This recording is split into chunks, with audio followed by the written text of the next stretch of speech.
নমস্কাৰ ফেচবুক লাইভৰ এই অনুষ্ঠানলৈ মই আপোনালোক সকলোকে আমন্ত্ৰণ কৰিছো মাত্ৰ দুটা সৰু খবৰ দিবলৈ আপোনালোকৰ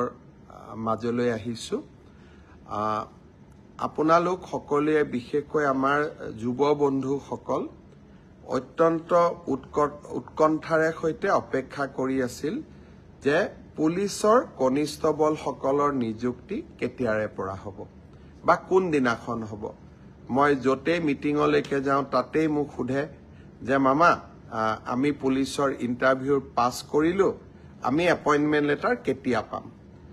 মই আপোনালোকক আজি জনাব খুজিছো যে আপোনালোকৰ উৎকণ্ঠাৰ অন্ত পৰিলে 3 তাৰিখে গুৱাহাটীত আমি আপোনালোকক